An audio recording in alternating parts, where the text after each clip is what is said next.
और अब मेरे एक प्रश्न का उत्तर दो। तुमने मुझे और जानकी को मिलाने के लिए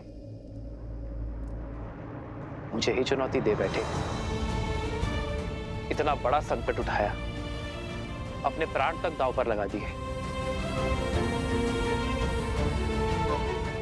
दो अपरिचितों को मिलाने के लिए इतना कुछ क्यों किया तुम दोनों ने? उस भूल के लिए हम क्षमा प्रार्थी हैं। हमें स्वयं अब समझ में आया है कि हमारा युद्ध आपसे कभी था ही नहीं, बल्कि आप जिस प्रजा को बचाना चाह रहे हैं, हमारा युद्ध तो उसके सोच के विरुद्ध था। उस लोक अपवाद के विरुद्ध जिसके कारण आप और माता सीता अलग हुए। ये संसार उचित अनुचित, धर्म और अधर्म, न्याय और अन्याय का अनूठा संगम है लवकुश। किंतु जब जब कुछ अनुचित घटता है तो उसका दायित्व लेकर अनुचित को उचित करने का प्रयास करना चाहिए, ना कि अनुचित को अनुचित सिद्ध करने का प्रयत्न।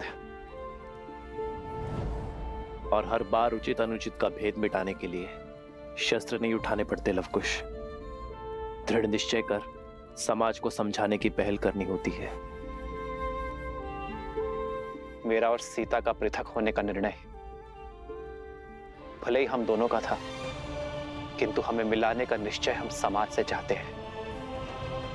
और हमें पूरा विश्वास है कि एक दिन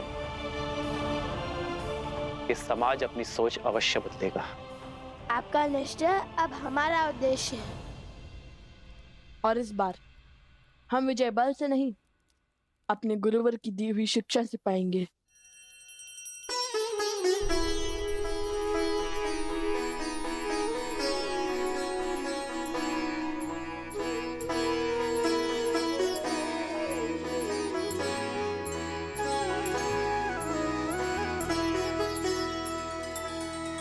श्री रामचंद्र कृपालु भज मन हरण भव भय दारुणम् नव कंज लोचन कंज मुख कर कंज पद कंजारुणम्। भगवान की अवतार का केवल नहीं गुणगान है, ऐसे नारायण बने नर इसका पावन ज्ञान है।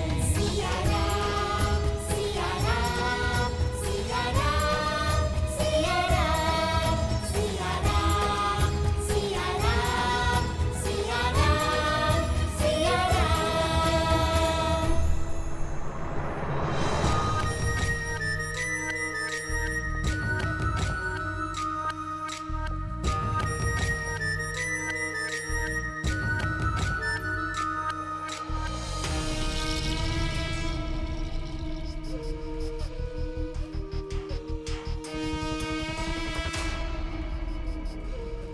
भैया, समय अभी शेष है, क्योंकि अभी तक लव और कुश ने राम को सत्य नहीं बताया है और अयोध्या वासियों को भी नहीं पता कि वो दोनों राम और सीता के पुत्र हैं। भैया, वर्षों पहले जो लोकपवाद का खेल आपने खेला था, उसे संपूर्ण करने का समय आ गया है भैया। असुरी सोच और स्त्रियों के अपमान का जो बीज आपने जनमन में बोया था, वो परिपक्व हो चुका है भैया। उसे काटने का समय आ चुका है।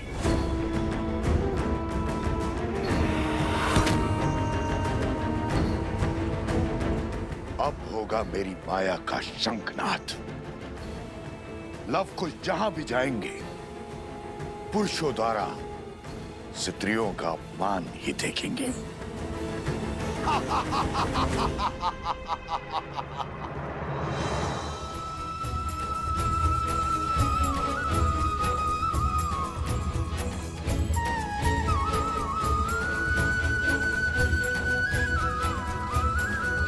आदर्श और मर्यादा की है ये कथा महाभारतम्। काट मनुष्य से मिलाने श्रीमद् रामायणम्। श्रीमद् रामायणम्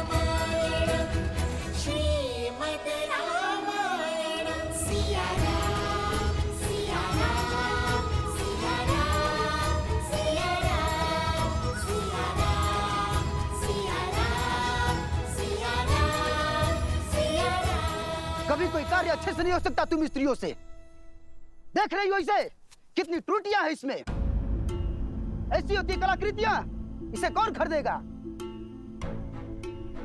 हेस तुम्हारी कला में है और दोष हमारे व्यापार में उछल के देती हो।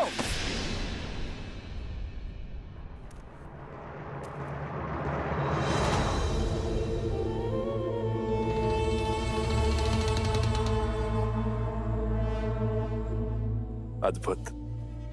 महाराज की माया ने अपना असर दिखाना प्रारंभ कर दिया है। अरे अरे अरे, सबके सामने अपनी पत्नी का अपमान करते हुए लज्जा नहीं आती तुम्हें?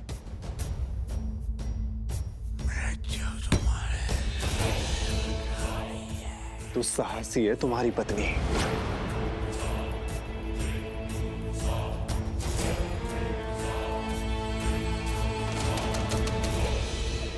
अन्य पुरुष से बात करते लज्जा नहीं आती तुम्हें?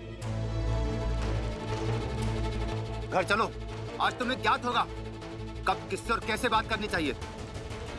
दुस्साहसी!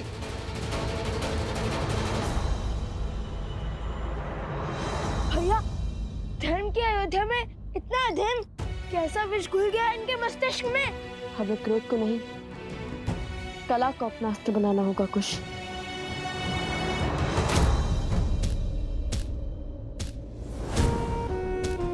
भैया, वो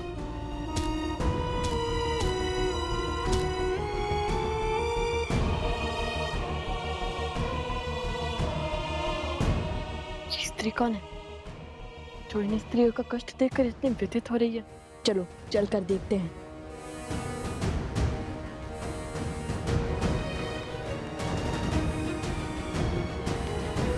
अशुभ है बड़ी बहू के साथ पूजा करना। बड़ी बहू, तुम पूजा से उठ जाओ।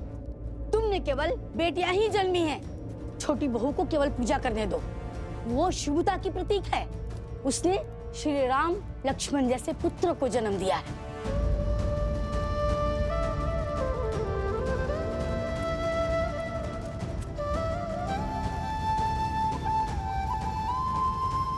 लगता है अयोध्या को केवल श्री राम की आस है, माता सीता की नहीं।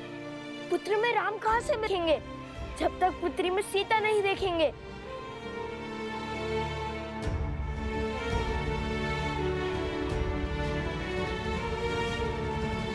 अभी तक जल नहीं भरा, कोई कार्य समय से नहीं होता तुमसे।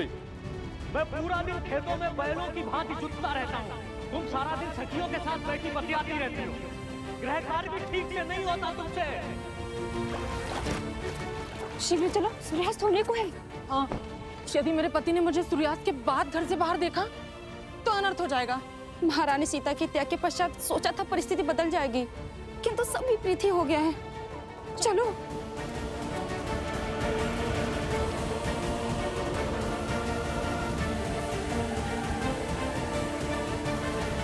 आप हमारा पीछा क्यों कर रहे हैं? कुछ पूछना था आपसे। आप रो क्यों रही थी? उन स्त्रियों की व्यथा देखकर आप इतनी व्यथित क्यों हो रही थी? क्या वे आपकी संबंधी हैं? आपकी आंखों में अश्रु और मन में कष्ट था। सिर भी पीट रही थी आप अपना। यदि आप उनका दुख समझती हैं तो उसे कम करने का प्रयास क्यों नहीं किया? आपका पीछा करते हुए जब अयोध्या की गलियों से निकले तो अयोध्या के घरों की कहानी पता चली। हे देवी, कृपया करके अपना परिचय दीजिए, अपने पीड़ा का कारण भी बताइए।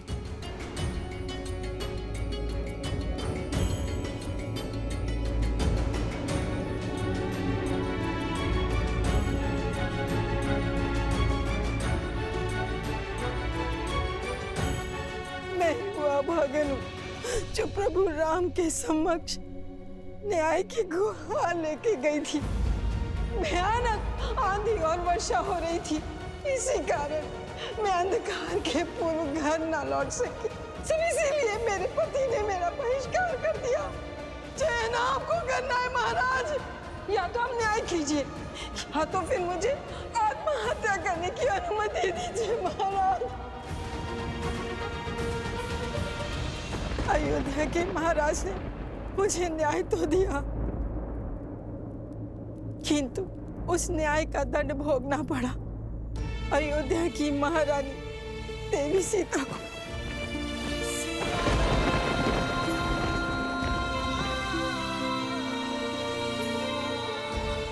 लोकापात के श्राप ने अयोध्या के हर घर को ढस लिया।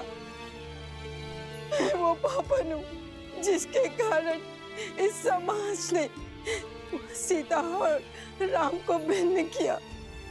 मैं ही वो पापनी हूँ, इस अधर्म की उत्तरदायिनी हूँ। मैं तो स्वयं को मार के इस पीड़ा से मुक्त भी नहीं हो सकती, क्योंकि मैं एक माँ हूँ। और अगर मैं मर गई तो मेरे बाद मेरे संतानों को कौन संभालेगा? कौन संभालेगा? कौन संभालेगा? हमारी अयोध्या पहले ऐसी नहीं थी, फिर न जाने कैसे प्रजा की सोच इतनी मलिन हो गई। श्री राम अयोध्या के राजा हैं। यदि वो चाहे तो एक आदेश पर क्षण भर में सब कुछ ठीक हो सकता है। भला उन्हें कौन रोकेगा? पर वो भी इस वियोग को सह रहे हैं, क्योंकि वो मर्यादा पुरुषोत्तम है, जो अपनी सोच दूसरे पर आदेश के रूप में नहीं थोपना चाहते।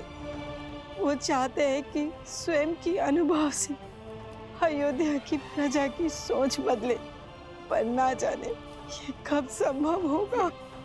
ये कब संभव होगा?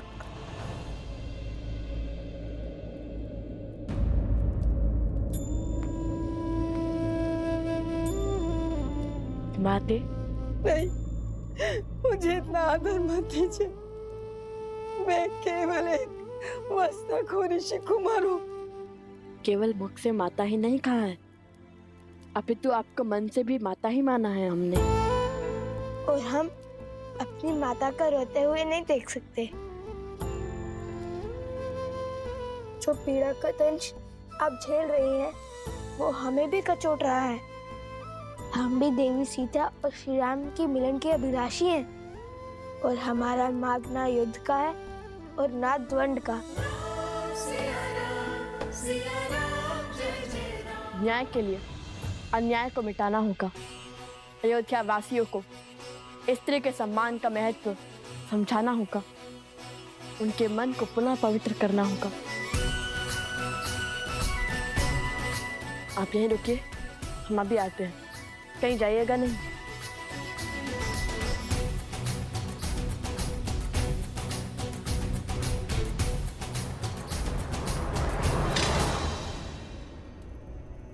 अरे भीतर कहाँ चले जा रहे हो?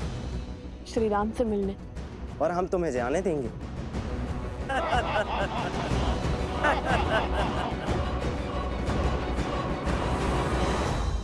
महाराज अभी व्यस्त हैं, बिना अनुमति के नहीं मिल सकते हैं। जाकर कहिए ना उनसे कि हम अति आवश्यक विषय में मिलना चाहते हैं उनसे। देखिए, आप हमारी बात को समझिए। हमारा जाना बहुत ही महत्वपूर्ण है। अरे जाओ यहाँ से। अरे मैंने कहा ना, जाओ यहाँ से। कृपया करके हमें जाने दो ना।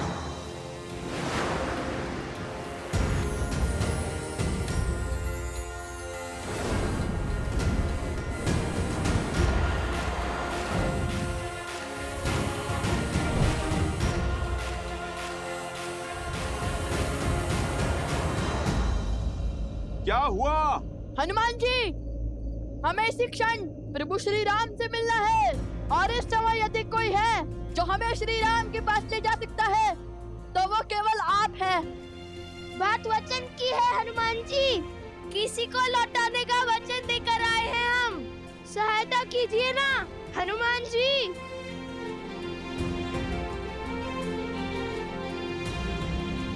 वचन में बंधे हैं तो सहायता करनी ही होगी। रघुकुल वंशियों का वचन टूटना नहीं चाहिए। चलिए।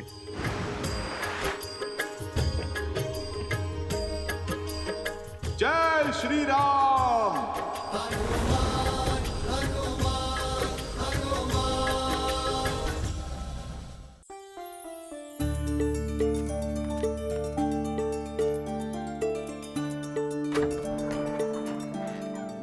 मंत्री जी, महाराज का आदेश है राज भंडार से 20 सेर अनाज परिवार गर्षित क्षेत्र में शीघ्र ही पहुंचाया जाए। और नदी पर सेतु बनाने के लिए धन भी राजकोष से मिलेगा।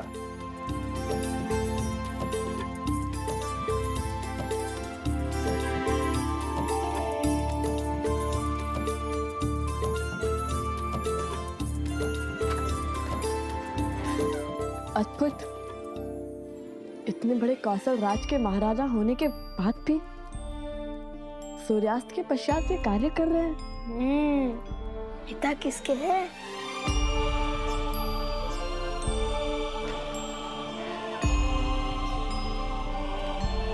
चलिए, प्रभु ने आप दोनों से मिलने की आज्ञा दे दी है।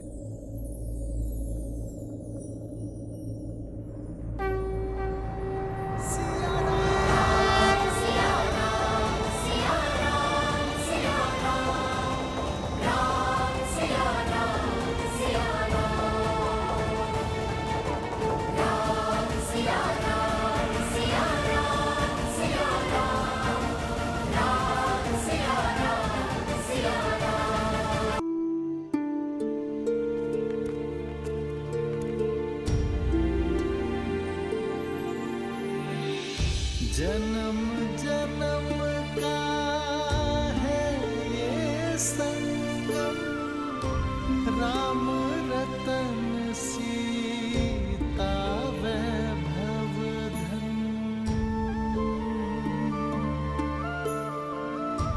एक है पौरुष, एक समर्पण, एक है रूप तो दूजा दर्पण।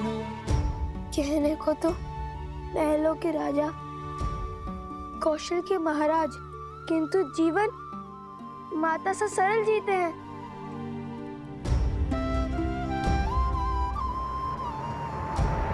राम सिया राम सिया राम सिया राम, राम सिया राम सिया सिया राम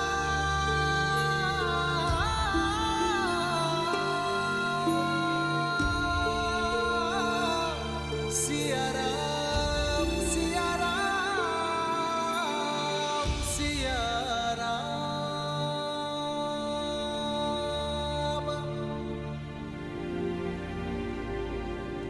मुझे देखकर पीड़ा होती है या भय? जब भी तुम्हारे समक्ष आता हूं, तुम्हारे नेत्रों से कल कल अश्रु बहने लगते हैं।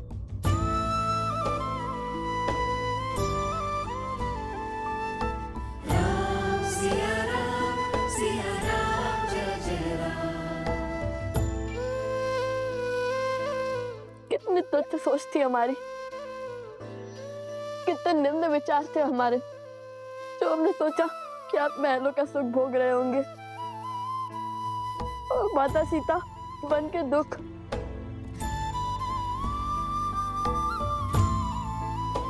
यहाँ आए तो समझ में आया कि एक और आप कौशल राज के महाराज की भांति अपने राज्य को हर संकट से बचा रहे हैं, और दूसरी ओर किंतु एक सन्यासी की भांति सब कुछ त्याग बैठे हैं। ये वनवास केवल माता सीता का नहीं, बल्कि प्रभु श्री राम का भी है। राम सिया राम जय जय राम। आज पता चला कि जितनी पीड़ा माता सीता को श्री राम के लिए हुई है, उससे अधिक पीड़ा श्री राम के मन में माता सीता के लिए है। सिया राम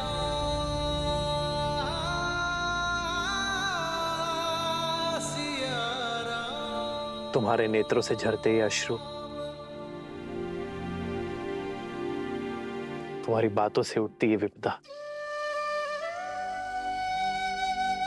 ऐसा प्रतीत होता है कि तुम्हारा दुख मेरे दुख से भी विशाल है।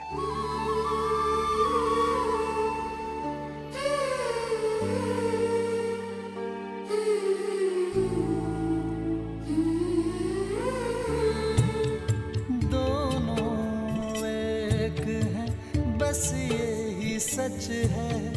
राम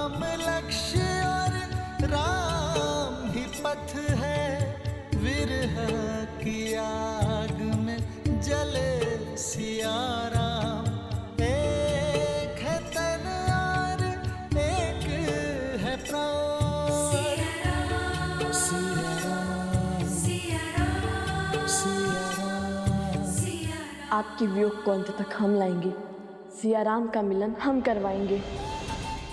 उनकी बीच की दूरी को हम मिटाएंगे।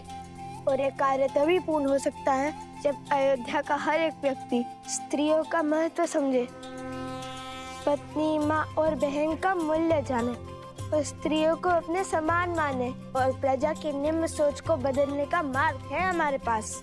ऐसा मार्ग जो सीधा भी है और सरल भी, जो आपको भी भाएगा और माता सीता को भी।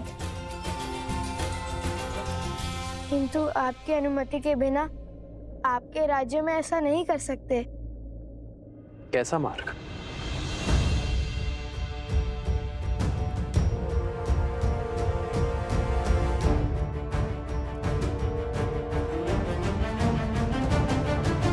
और इसके लिए हमें केवल एक दिन का समय चाहिए। हम वचन देते हैं इस शुभ कार्य में कुछ अशुभ नहीं होगा। आपके पुत्र होने के नाते हमें एक अवसर दे दीजिए।